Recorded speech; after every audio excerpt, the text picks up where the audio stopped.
os nossos devedores, não nos deixes cair nas tentações do mundo e livra-nos, Senhor, de todo o mal. Que assim seja. E com esta oração, pedimos permissão, ao nome da Presença da Luz, para abrirmos os trabalhos da noite de hoje, de palestra e passe. Hoje recebendo o nosso irmão Écio, trabalhador da nossa casa, que vem nos falar sobre a percepção da felicidade. Fique à vontade, que Deus esteja contigo.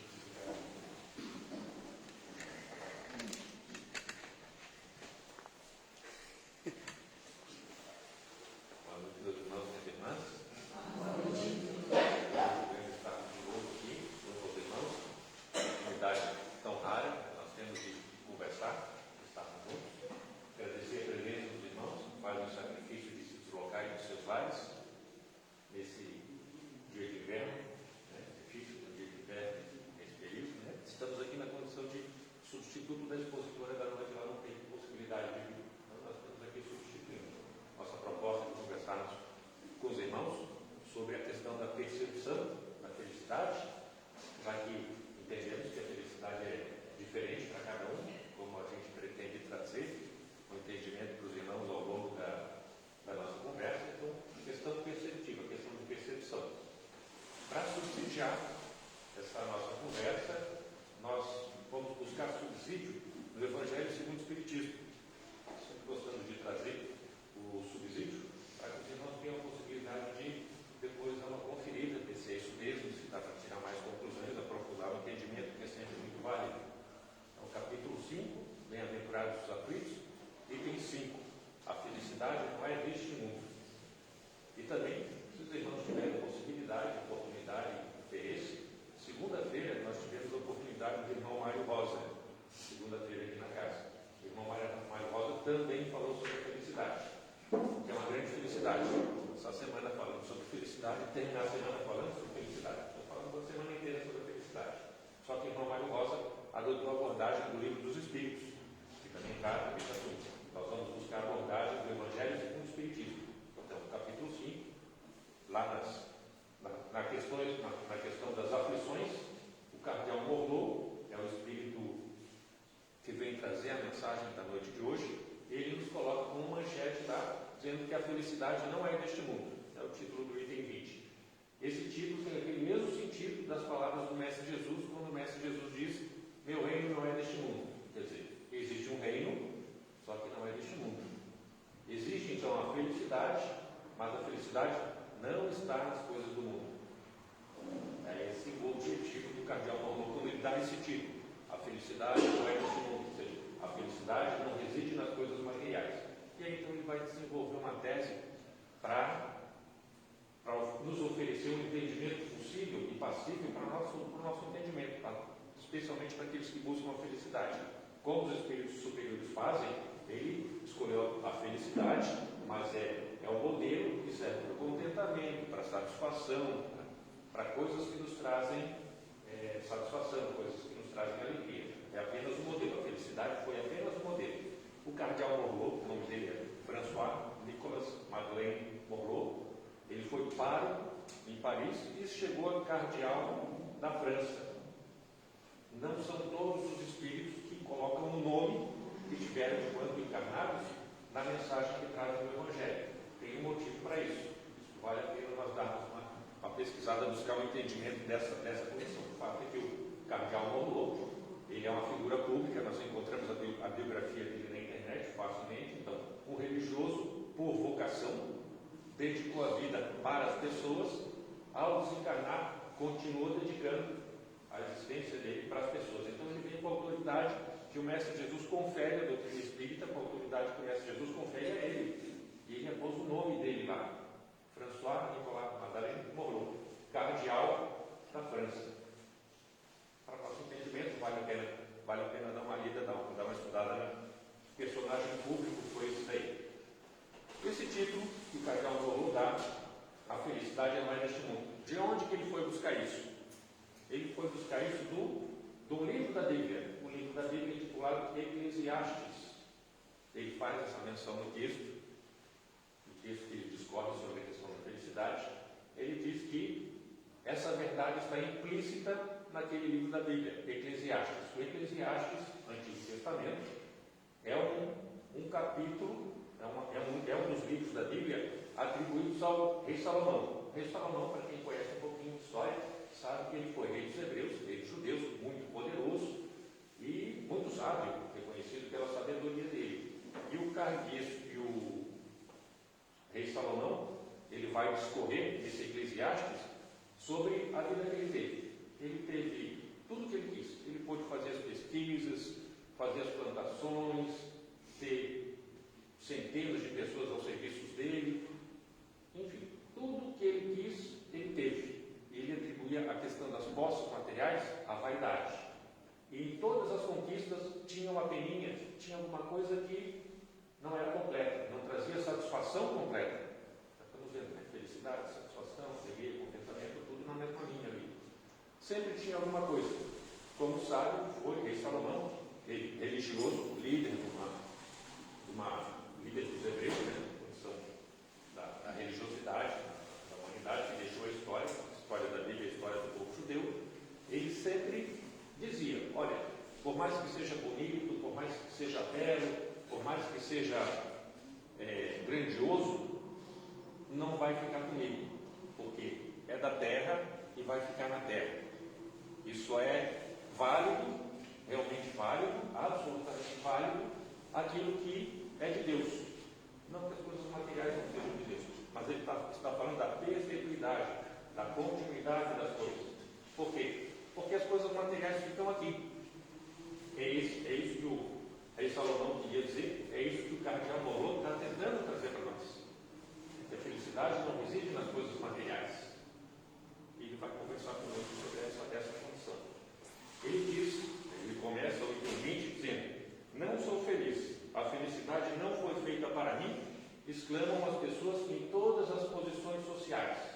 Não sou feliz, a felicidade não foi feita para mim, exclamam as pessoas em todas as posições sociais. Lembrando, o cardeal Morlot, como pároco, estudou muitas pessoas em confissão, conheceu muito da personalidade do ser humano. Ao desencarnar como espírito superior, que vem trazer mensagem para nós, no Evangelho, ampliou muito o entendimento também dele. Então ele tem uma noção bastante ampla e bastante profunda da personalidade da humanidade como um todo, do ser humano como um todo. E essa questão de dizer: a felicidade não foi feita para mim. Tudo que estudou leva a essa conclusão, e ele foi buscar as raízes disso lá no Eclesiastes para trazer para nós. Qual é o objetivo dele com isso? É dizer que não somos nós, né? Não sou eu, não é cada um de nós, que acha que nós não somos tão felizes quanto nós poderíamos ser. Todos nós estamos em busca da felicidade, daquilo que nós entendemos como felicidade. E essa felicidade, ela sempre vai ser relativa. Aqui no planeta Terra nós nunca vamos alcançar a felicidade absoluta. O cardeal Morlot que fala isso, ele justifica essa condição um pouquinho mais à frente. Nesse momento que a gente está tratando, o cardeal Morlot, ele vai dizer o seguinte: nem a riqueza, nem o poder, nem a florida juventude, linguagem poética, são condições essenciais à felicidade. Opa! Se não são condições essenciais, não são condições necessárias. Isso quer dizer que eu não preciso do dinheiro, eu não preciso do poder, eu não preciso da juventude para ser feliz, porque não são condições essenciais. Então a felicidade é possível? Sim, a felicidade é possível. De preferência, não nas coisas materiais.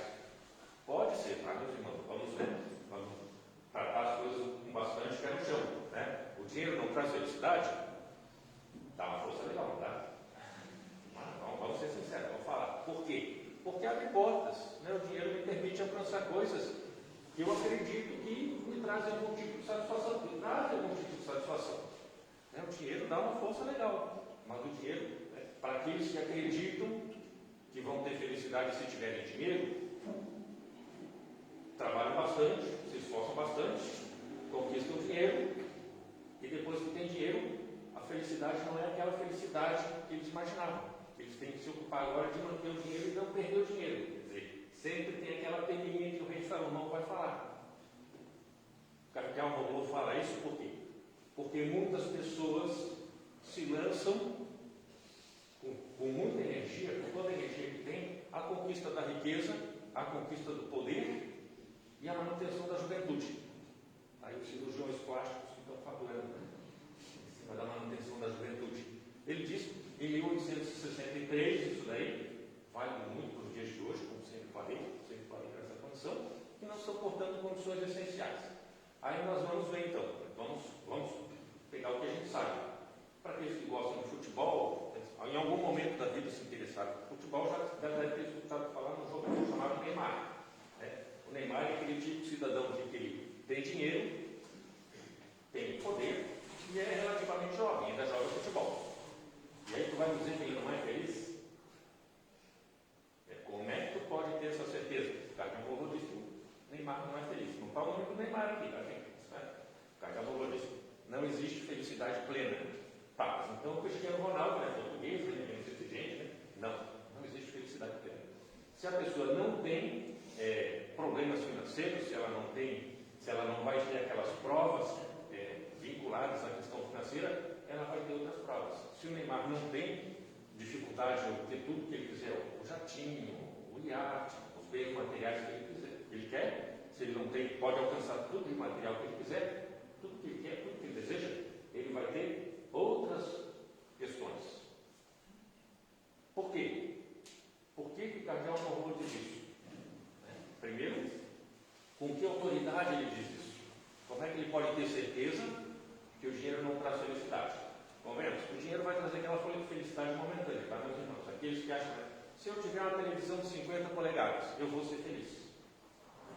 Suponhamos, bem material. A pessoa vai, se esforça, trabalha, compra aquela televisão de 50 polegadas. Tem televisão de 50 polegadas?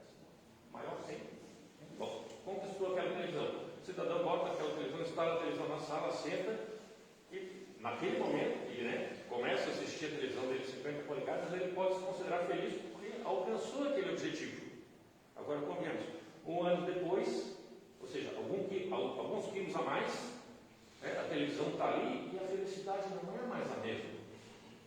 Ela não é. Assim o carro, assim a casa, consegui minha casa. Depois de 20 anos a felicidade é a mesma, a gente para. Eu sou feliz porque eu consegui uma casa. Eu tenho a minha casa, depois de 20 anos, não é mais a mesma. Porque acaba se diluindo, dentre outras tantas coisas.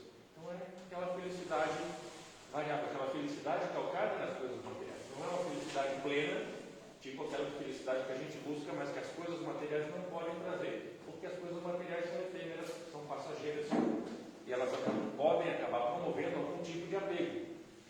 E o rei Salomão falava isso: um dia eu não vou estar mais aqui, mas tudo o que é propriedade minha vai aqui permanecer. Assim como para nós, todas as nossas propriedades, todos os nossos bens materiais vão ficar aqui. O que nós vamos levar daqui? Tudo o que é da inteligência, tudo o que é do sentimento, todas as nossas virtudes. Simpatia, carinho, consideração, amizade, isso vai conosco. Inteligência, personalidade, tendências, porque esses são bens inalienáveis. Isso é conquista do Espírito. E onde nós fomos, nós estamos de posse disso daí. As questões materiais não.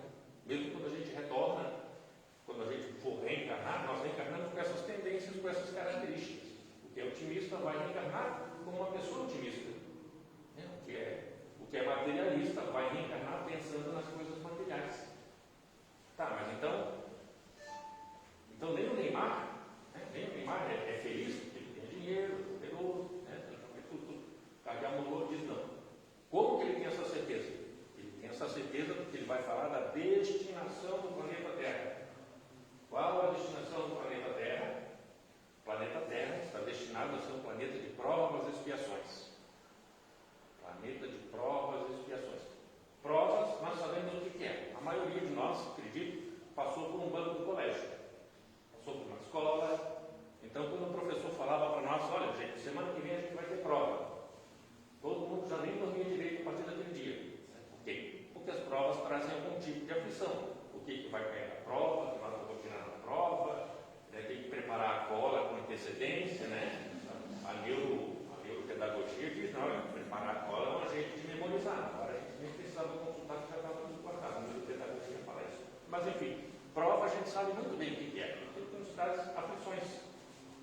estando num planeta de provas e expiações, não há como não passar por provas e por expiações. Uma possibilidade seria a gente ter encarnado no planeta errado. Não dá. A cegonha pode se enganar de casa, mas não vai se enganar de planeta. Outra possibilidade, a pessoa diz, eu não tenho provas, eu tenho dificuldades, trocou por sinônimo. Outra situação, a pessoa diz, eu não tenho provas, acabou de fugir do manicômio, completamente doido. É impossível estar num planeta de provas e não passar por provas. Por quê? Porque cada um de nós, querendo ou não, sabendo ou não, gostando ou não, nós nascemos com um planejamento encarnatório.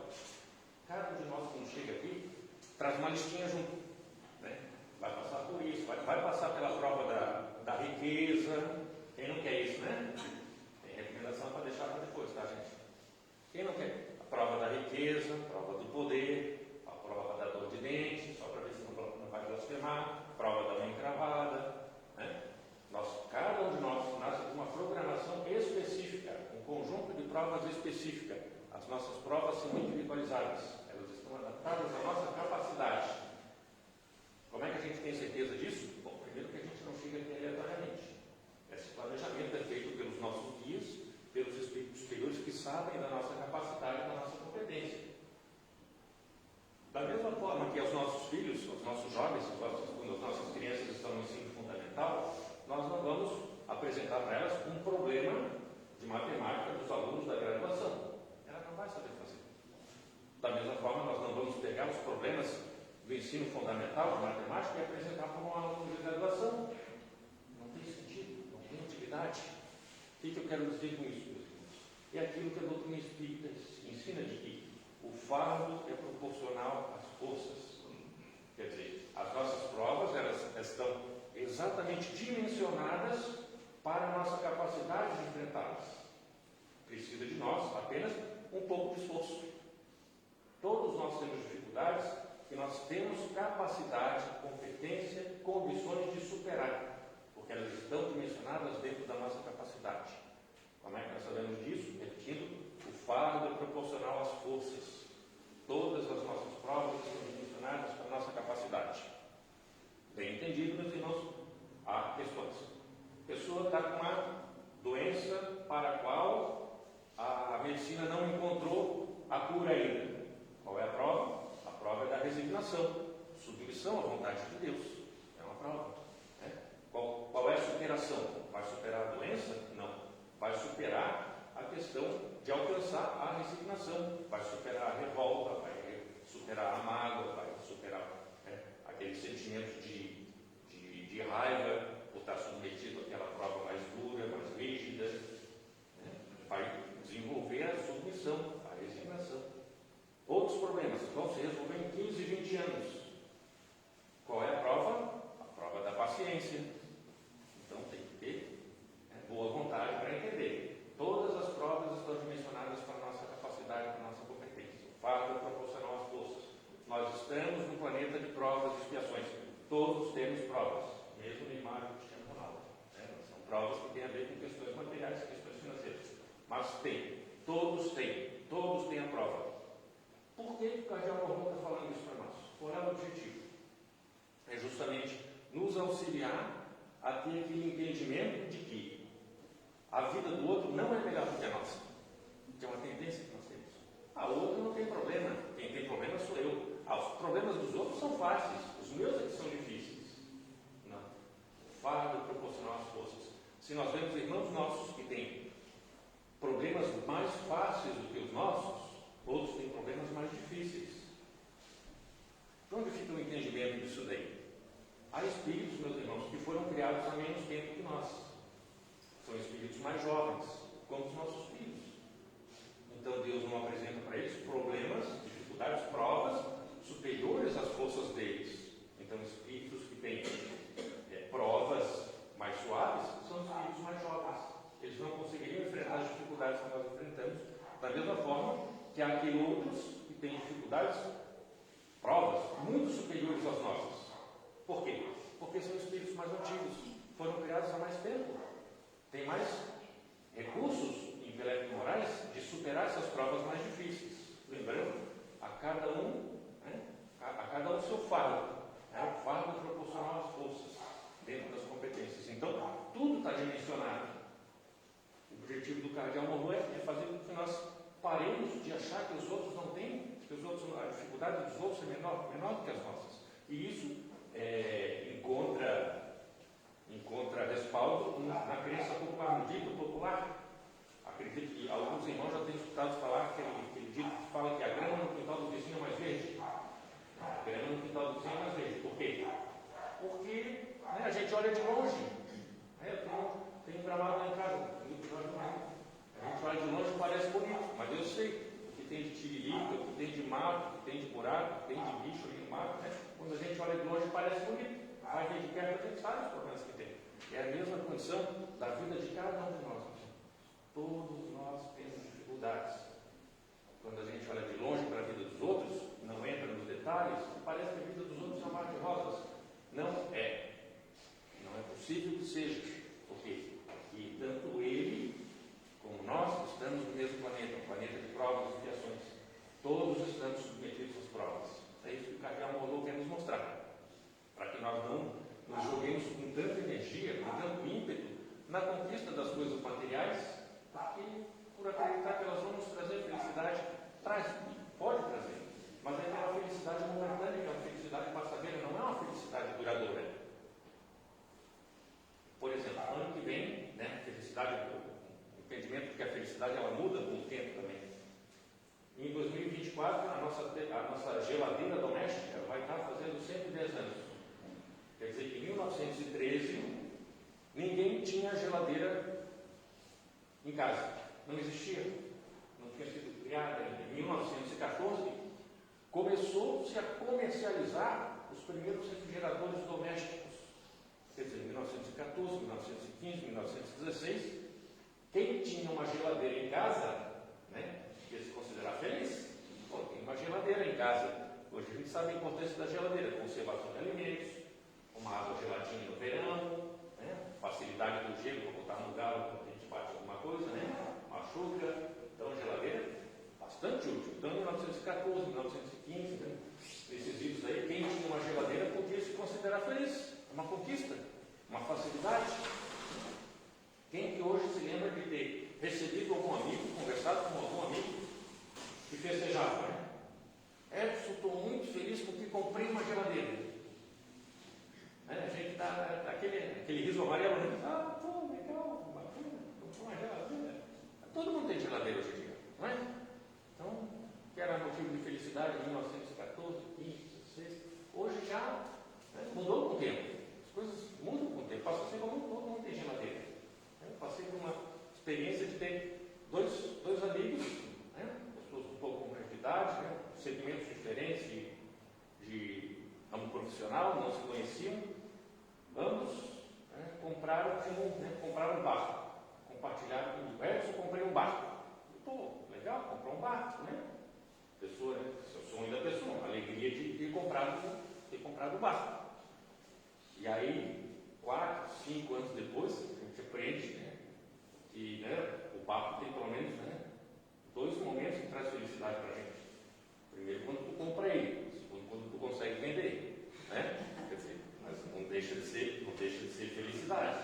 História de felicidade compartilhada e felicidade multiplicada. Então a pessoa elege, preciso disso para ser feliz. Faz aquela conquista material no momento da conquista, nos primeiros instantes, dá uma satisfação grande, dá uma felicidade, mas é aquela felicidade que se dilui com o tempo, acaba meio que perdendo o sentido, porque é uma conquista, faz parte da lei do progresso, isso nós vamos aprender também na lei de sociedade. Nós fizemos uma conquista e agora vamos para as próximas, porque isso já são águas passadas. E aí a gente passa a vida na conquista de coisas que são passageiras, que não vão ficar conosco. Mas é claro, hoje a gente vai conversar, tem felicidade e tem receita de felicidade, tá, gente? A gente fala com quem é feliz.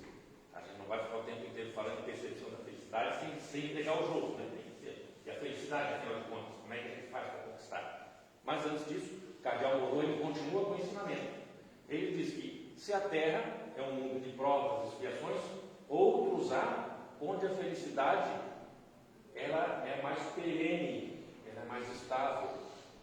E aí nós vamos nos reportar ao ensinamento de Allan Kardec. Allan Kardec ele fez uma classificação pedagógica da hierarquia dos mundos para facilitar o nosso entendimento. Então, existem os mundos primitivos, e disso nós temos notícia pela antropologia, pela paleontologia, estudo dos fósseis e tudo mais, ver como vivem os índios, né? Mundos primitivos. Mundos de provas e expiações são os mundos que nós vivemos. Depois, na sequência, tem mundos de regeneração, mundos ditosos, mundos felizes e mundos perfeitos.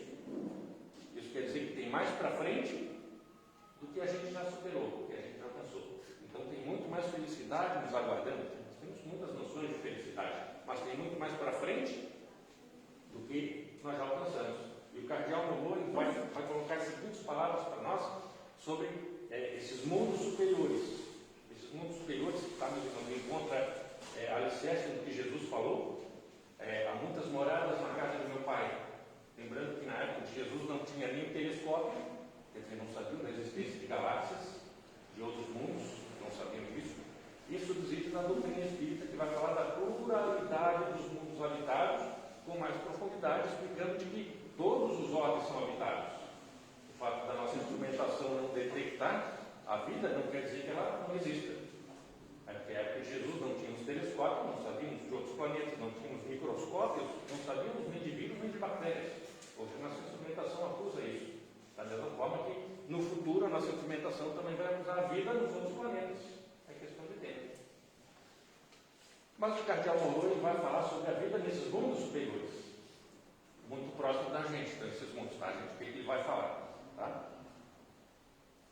Alcures, moradas lá mais favorecidas, onde o espírito, conquanto aprisionado ainda numa carne material, possui em toda a plenitude os gozos inerentes à vida humana. Olha que promessa linda, né, gente? Olha que promessa bacana. Quer dizer, não vai ter mais tanto sofrimento, tanta dor, tanta maldade, tanto frio, tanto traumatismo, né? Tanta dor de dente. Mundos onde nós ainda vamos reencarnar, ou seja, ainda vão existir corpos materiais, mas as provas já não vão ser mais tão duras, tão difíceis como são para nós. Ou seja, mundos materiais ainda. E isso está muito próximo disso, tá, meus irmãos? Bacana essa parte que ele fala, né? Possuem toda a plenitude os gozos inerentes à vida humana. Essa é uma promessa que ele faz, tem entendimento, porque ele conhece mundos superiores, é um espírito superior. E aí ele vai nos dar notícia, isso em 1863, coisas que nós estamos vendo aqui com mais frequência. Os irmãos já devem ter assistido palestras, é fácil encontrar nas mídias sociais, na internet, palestras, dissertações sobre a questão do momento de transição planetária. O planeta Terra está passando por um momento de transição. Está deixando de ser um planeta de provas e expiações para chegar à condição de planeta de regeneração. É o que está acontecendo com o nosso planeta. É o que explica essa bagunça que nós estamos vivenciando em sociedade. A gente vê essa inversão de valores, né? Se bate em pai, se bate em mãe, se dá tiro em professor e em professora, né? Esse mau gosto musical que a gente vê desfilando pelas ruas, né? Isso é tudo questão da transição planetária. Tá? Isso não existia e não vai mais existir. Esse momento de transição que está meio conturbado. Mas, enfim, o planeta Terra está deixando de ser um planeta de provas, chegando na condição de planeta de regeneração. Tá? Está havendo um expurgo, uma transferência, uma retirada de espíritos renitentes no mal, espíritos muito atrasados. Eles vão para outros mundos de provas e expiações. Tá? Não vão nem perceber, estão saindo do mundo de provas e expiações e vão encarnar no outro mundo de provas e expiações. Talvez eles tenham uma percepção, mas não tinha Facebook, internet, né? Talvez mais, quem sabe, né? Outros, vamos permanecer aqui quando o planeta estiver na condição de regeneração.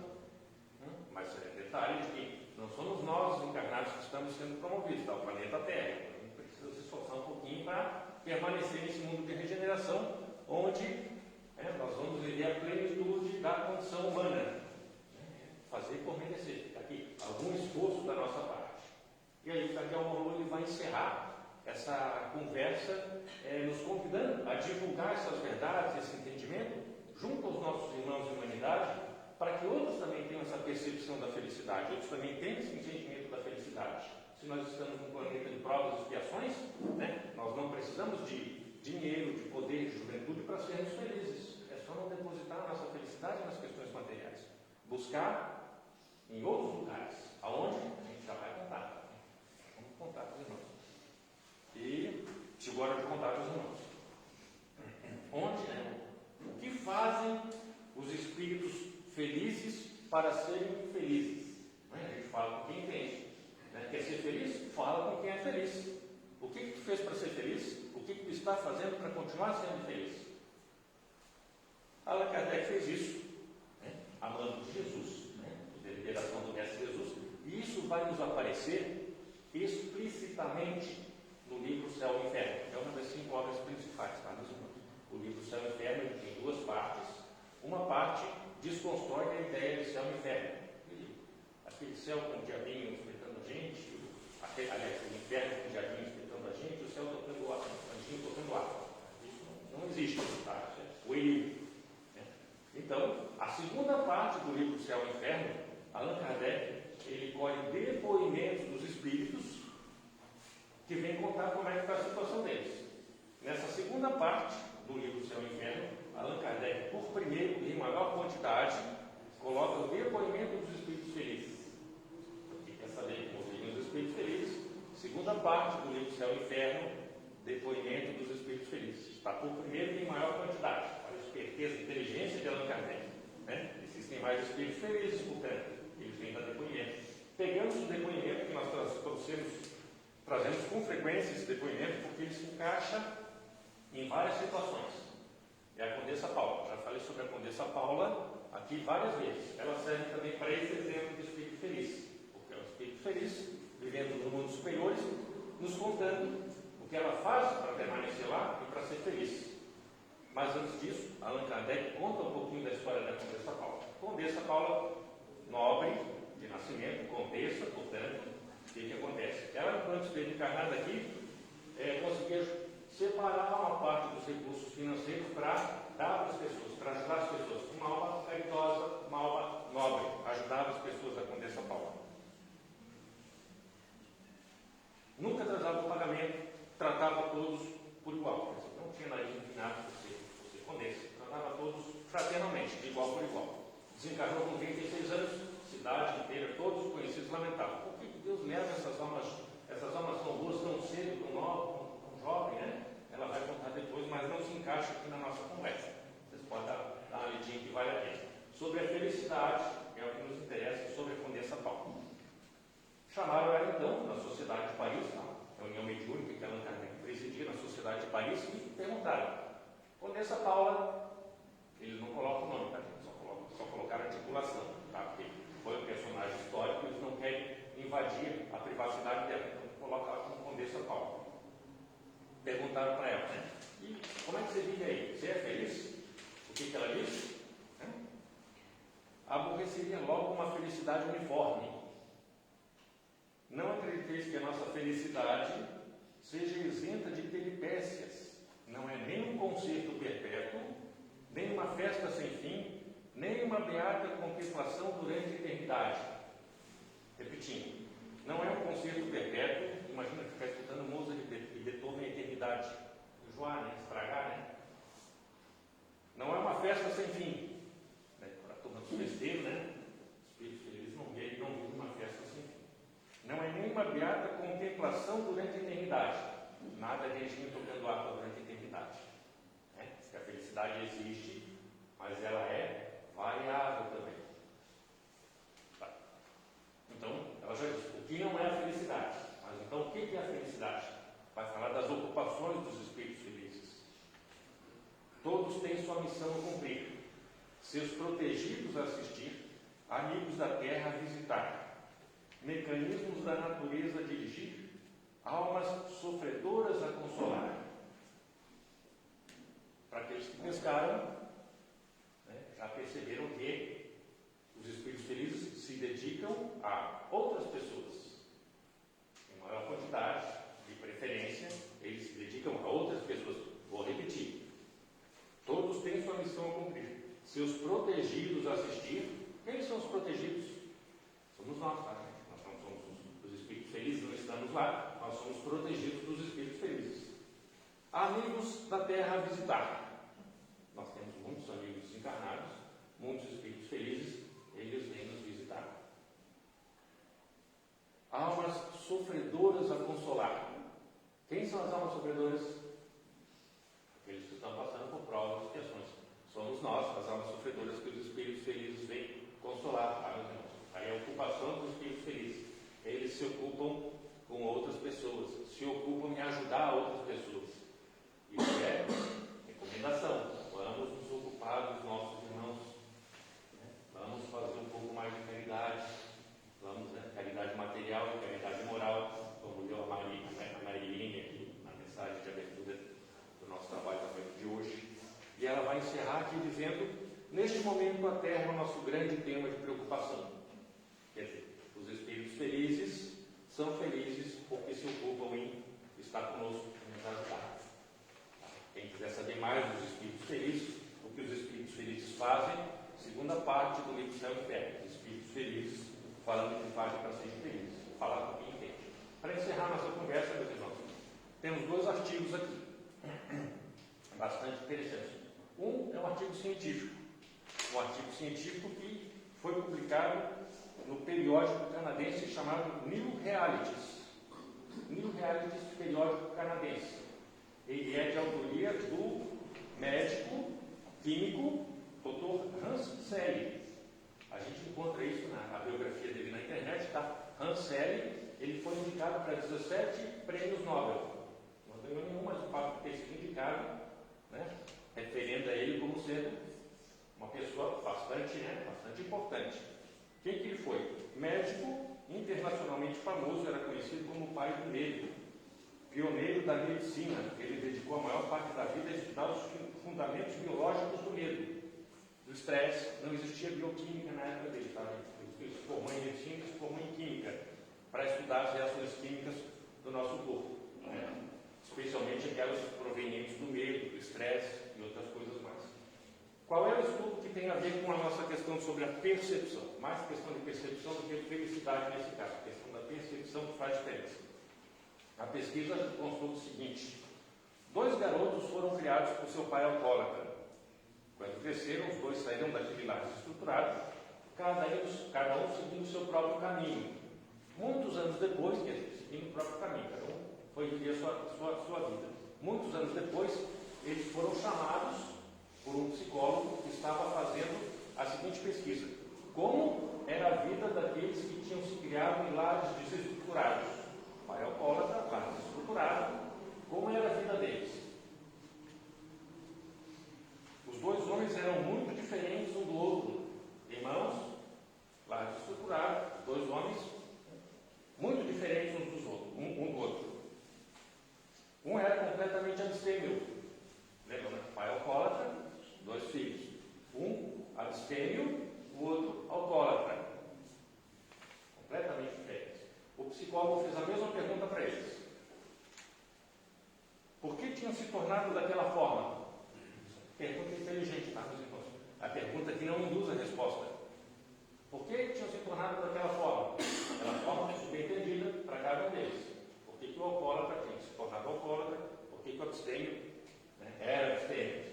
Eles deram a mesma resposta. Olha que coisa interessante. Deram a mesma resposta. Qual foi a resposta? O que mais se podia esperar quando se tem um pai como o meu? Percepções completamente diferentes, né? Um deixou, né? Um não quis beber porque o pai era alcoólatra, o outro bebeu porque o pai era alcoólatra. A ciência não tem explicação para isso. Só a questão das percepções. Nós espíritas sabemos, né? A questão das reencarnações, das vidas pretéritas, das tendências que temos, que trazemos do berço. A gente sabe dessas tendências, mas a ciência não sabe. Então, para a questão da ciência, fica a questão da percepção. Então, a percepção da felicidade, ela muda, é a nossa conversa inicial, ela muda de uma pessoa para outra, a percepção da felicidade. Os irmãos já escutaram reportagens da FAO, da Unesco, da ONU, de que existem milhares de pessoas que morrem de fome todos os anos no planeta. Então, nós podemos entender esses milhares de se tivessem uma fatia de pão, ficariam felizes, não é? Estão morrendo de fome, tem uma fatia de pão, vão ficar felizes porque tem aquela fatia de pão. Ao passo de que muitas outras pessoas, talvez nós mesmos, meus irmãos, se só tivéssemos uma fatia de pão, talvez a gente não ficasse tão feliz. Não é?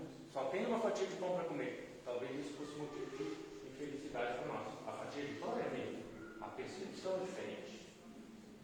E para terminar, sobre a questão da percepção, uma historinha que eu acredito que muitos já tenham escutado falar. Né? Sobre a questão, tem tudo a ver com a felicidade, o entendimento, a percepção da felicidade. Né? Essa história é atribuída ao Olavo Bilac. O dono de um pequeno comércio, amigo do grande poeta Olavo Bilac, certo dia o encontrou na rua e pediu o seguinte: estou precisando vender o meu sítio que o senhor conhece tão bem. Será que o senhor poderia redigir um anúncio para eu vender o meu sítio? Se fosse hoje em dia, já ia no OLX, né, gente? Mas Olavo Bilac, né? Papel e lápis. Olavo Bilac pegou o papel e lápis, né? Vende-se encantadora propriedade, onde cantam os pássaros ao amanhecer no extenso arvoredo, cortado por cristalinas e marejantes águas de um lindo ribeirão. A casa, banhada pelo sol nascente, oferece a sombra tranquila das tardes na varanda. Bacana o anúncio, né? Passados alguns meses, Olavo Bilac encontra um amigo e pergunta: e daí? Vendeu o sítio? E o amigo disse: nem pensei mais nisso. Depois que li o anúncio, é que percebi a maravilha que eu tinha. Então, meus irmãos, a questão da felicidade talvez esteja batendo na nossa porta. Né? Nós podemos olhar, perceber e ver. Né? Só o fato de nós termos uns aos outros, a doutrina que nos abraça, nos instrui e que nos encaminha para mais perto de Deus, né? Talvez seja motivo também de felicidade para nós. Obrigado pela atenção e Deus nos abençoe, que Deus nos pague. Nós te agradecemos, né? Possa muitas vezes aqui, né? Dando palestra para a gente. Antes da gente encerrar, a gente vai dar alguns recadinhos paroquiais, né? O primeiro é que a gente está construindo uma obra, né? Já estamos quase no final dela e agora que a gente está gastando mais, né? Então a gente vai precisar da ajuda de vocês, do apoio, quem quiser ajudar financeiramente, né? A gente tem uma chavezinha Pix ali na frente, ali onde está o mural, né? Quem quiser doar, ou doar em dinheiro, ou doar em material, né? A gente aceita toda a doação, né? E outra, a gente tem uma campanha com uma instituição que trabalha com animais, né? Que faz castração, cuidam deles. E a gente tem ali as tampinhas, né? As tampinhas de plástico que vocês não usam mais para não botar, né? Não jogar no rio para ir para o mar. Tragam aqui para eles que eles têm bom uso aí, né, desse material, né? Então, está ali a caixinha na frente, quem quiser trazer, era só isso. Né?